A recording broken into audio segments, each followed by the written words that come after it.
Hello, నేను మీ doctor Ramesh Gajula, endoscopic spine and orthopaedic surgeon. So మనం ప్రీవియస్ వీడియోలో మనం avascular necrosis of femoral head గురించి మాట్లాడడం జరిగింది.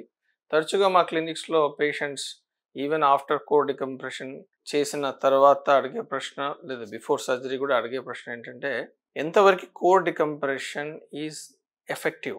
So does it stop getting operated for total knee replacement?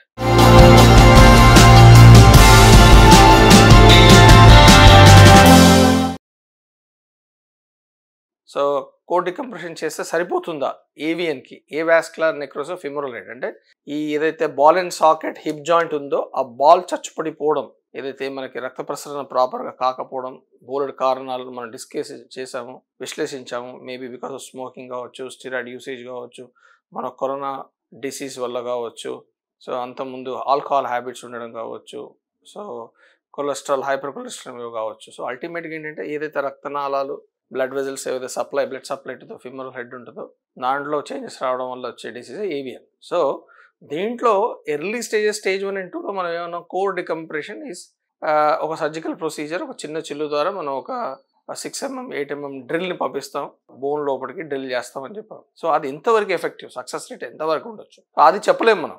Core decompression చేసేది ముఖ్యంగా ఆ లోపల ఉన్న ప్రెషర్ని తగ్గించడం, దానివల్ల పేషెంట్కి పెయిన్ తగ్గొచ్చు. బట్ ఆ పెయిన్ అనేది తగ్గడం అనేది 6 నెలలు ఉండొచ్చు, సంవత్సరం ఉండొచ్చు, 2 సంవత్సరాలు ఉండొచ్చు, 4 సంవత్సరాలు ఉండొచ్చు, 5 సంవత్సరాలు ఉండొచ్చు, అది మనం చెప్పలేము. సో ఈ లోపల disease can progress.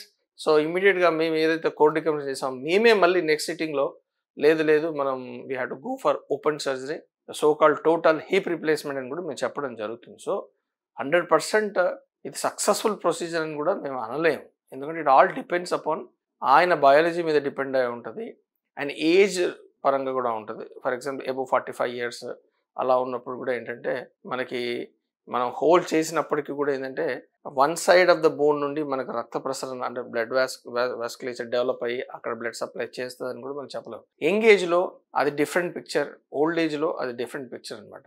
Even stage 1 and 2 ఉన్నప్పటికీ కూడా core decompression may not be successful, it may be successful in some. So మీరు అడగచ్చు, మనం యాడిటివ్స్ యాడ్ చేస్తున్నాం కదా, స్టెమ్ సెల్స్ అని, లేదంటే పిఆర్పి అని, ఇవన్నీ కూడా ఏంటంటే ఇప్పుడు ఇంకా సైంటిఫిక్ ఎవిడెన్స్ లేదు, doing it as a empirical therapy అనుకోవచ్చు మనం. So core decompression is only to relieve your pain. Disease అనేది అలానే ఉంటుంది. So patient may be pain free for 3-4 years or 4 years or 5 years, that we cannot tell exactly. So that's what I want to tell you.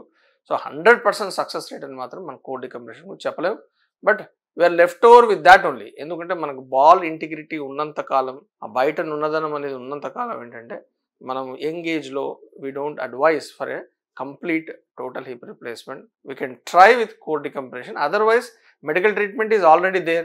మనం సంవత్సరానికి ఒకసారి జోలిండ్రోనిక్ acid 5 mg IV ఇవ్వడం జరుగుతుంది. దాంతో ఏంటంటే blood thinners in the form of Ecosprin and so called anti cholesterol drugs కూడా ఇవ్వడం జరుగుతుంది. అది కూడా ఏంటంటే ఎంపిరికల్గా they may be also effective for AVN hip. That's a medical treatment. This is Dr. Ramesh Gajula at Panisha Spine Pain Ortho Sleep Center. Do subscribe our channel. We have only one center at Uppal Crossroads, Hyderabad. Thank you.